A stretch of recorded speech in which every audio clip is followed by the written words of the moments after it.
Thank you all so much for tuning in to another episode of Cobra's Conqueror's coverage. We're going to do a quick mic check, make sure everything's going 100% here. Again, we're running with new software here. Shout out to the my.com team sending us a whole bunch of new stuff. Seems like audio's working here. And I think we're good. All right, let's get started. Destroy them! There we are. Now, is everything sounding good there? All right, great. Quite a bit of news. A little bit more salt this T-War than last Territory War. Interesting. But, you know, we can do what we got to do here. Thank you guys for the support, by the way. All right, let's go ahead and get started. We'll start off, of course, with Osteria.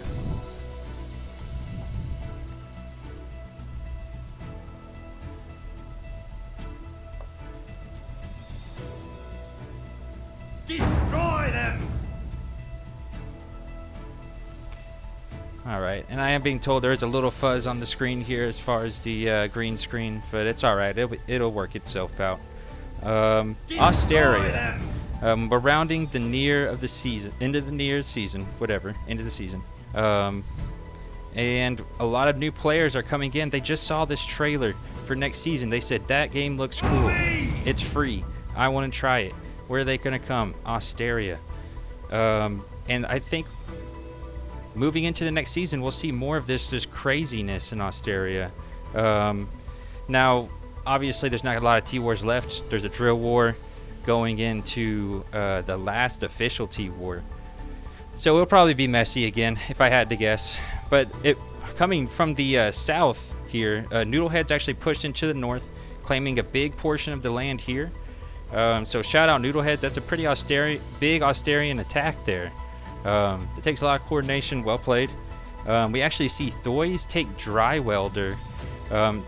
Taking Dry Welder is significant because of its level, and it's got a little bit of history behind it. I know it's a random city, but still, feats sometimes get that kind of clout behind them. So well played to taking that. High Council, last T-War, the High Council actually owned most of Osteria. They are only owning this portion down here, but they're still holding on to some land. Looks like they got attacked by a lot of people. So well played for holding in there, guys. Let's go ahead and go south and take a look at Unjavera. See what happened down there.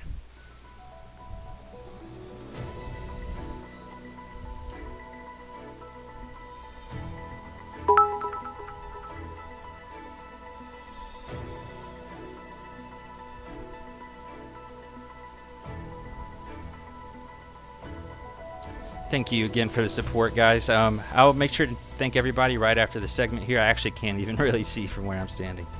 But Unjavera. So we actually see the lands being split pretty equally among some of the larger alliances in the region.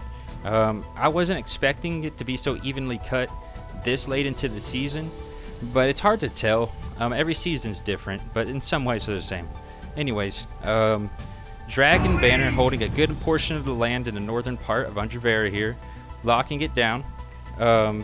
Blacklisted holding this southern portion here, stretching from the Horseshoe all the way to the east. There was a lot of fighting here in this area between Blacklisted and Rising Fury. It was a lot of really good fights. Shout out to everyone who came out. And of course we have Noodleheads holding this portion of Unjavera as well. So Noodleheads actually owning two large portions of the west. Well played on you guys. That kind of wraps it up for them. These last few wars are always pretty straightforward. Not a whole lot of craziness going on. A lot of salt, but that's just, I mean, guys, the weather's always the same, am I right? Let's go ahead and go to the northeast.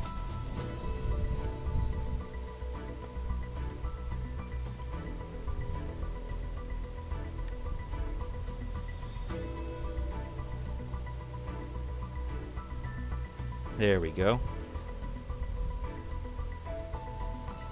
Boom. Now, last T-War I separated the whole east into just one little segment because it was pretty much just monolith, but a lot has changed since then. Some pretty good fights, and yeah, I think let's go ahead and get into it. So Ad Victorium, with a lot of fights in the northeast, have been fighting along the very northern border here locking down most of this area. Goryo was doing some really good from what I heard. It looks like Nocta may have lost some key fights there. It happens. I think there's a lot of good fights probably there towards the end of the season, so we'll definitely keep up with that.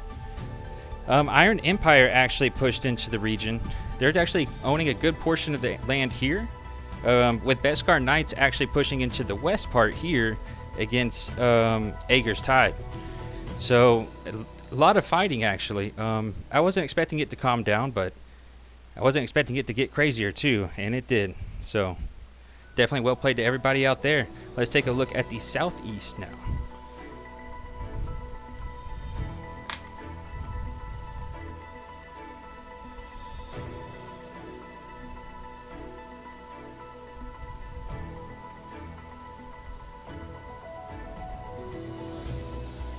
Nice. All right. The southeast. This one will be a shorter one.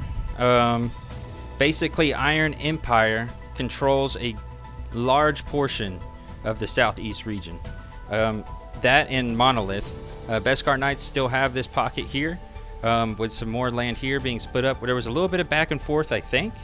And again, some of it's speculation. It looked like a little bit of back and forth here in this area, but the lines have pretty much been drawn there.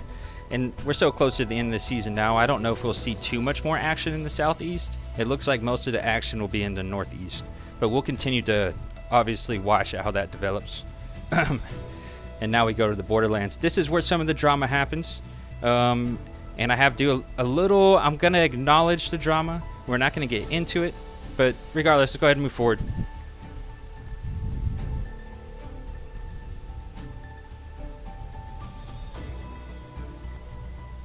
Start with the northern Borderlands as usual.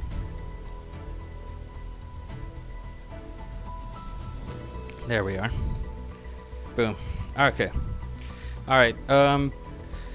Most of the same three alliances, and we don't need to go all the way to the southern Borderlands to know, but it's basically Yellow Turbans, Defiance, and Crimson Dawn. And those are the three alliances up there. Obviously, you get the Heavenly Kingdom group focused primarily around the Conqueror city. It's some crazy fights, I know. I've got actually more than one message about lag spikes in CC and some drama and accusations. Lag happens, guys. I don't know if there's going to be another attempt for CC. I think that was the last one. It's tough out there, trust me, I know. And yeah, I'm glad that you guys had some good fights. GG for everyone who was able to hold it down there. And yeah, it's been a crazy season. We'll see who gets CC next season. And yeah, that splits it up there. We'll take a quickly look at the southern Borderlands, and then we'll move on. Shout out to Iron Hands as the top house right now, where they own the most land. So number one there. Guys, thank you so much for all the support. Let's go ahead and wrap it up here with the southern Borderlands, and then we'll get on. Destroy them!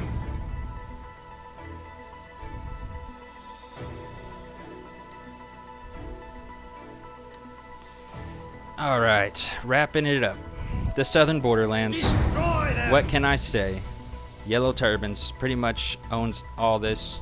I think there's a little bit here that is not theirs, but moving into a drill war and then moving after that into one regular T-war, I don't expect the southern Borderlands to change. We'll see. I think there's going to be some more shifts in the northern Borderlands as people just kind of walk away from CC and start just attacking land. How like everyone does at the end. It's the end of the season. Everybody usually just starts YOLOing out. You get some people who lock it down, but for the most part, people get crazy. So we'll see. I'm surprised that one of their houses actually aren't the number one in the game with how much land that they own, but I think Iron Hands takes it, or at least last I checked. I'm sure it's been updated as well. But that wraps it up for probably the last real T-War in a while. I will not be here for the drill. Obviously, you're not missing much for a drill, but that's pretty much it, guys. Thank you all so much for tuning in. Let's take a look at the weather, and then we'll talk a little bit more about Friday night fights and wrap it up there. Thank you all so much for tuning in. We'll be right back.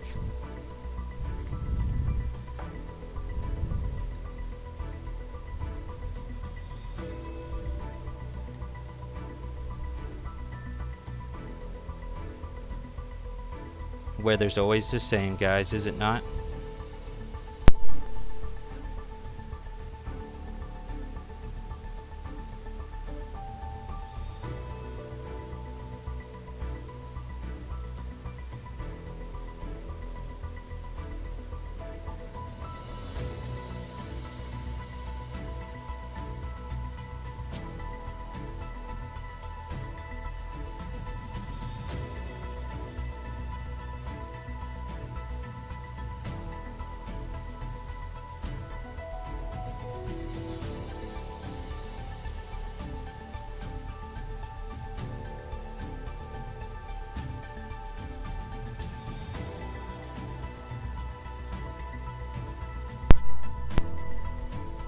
And we're back.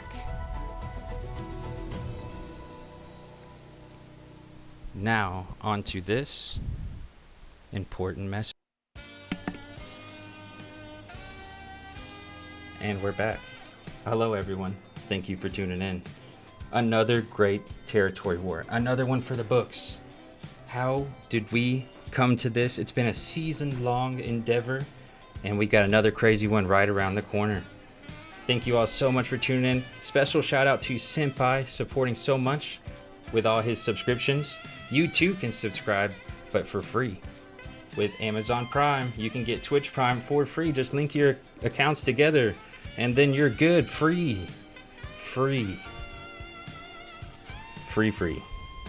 Thank you all so much for tuning in. I'm going to get something to drink. Then we're going to go into some sieges. Thank you all. Be right back.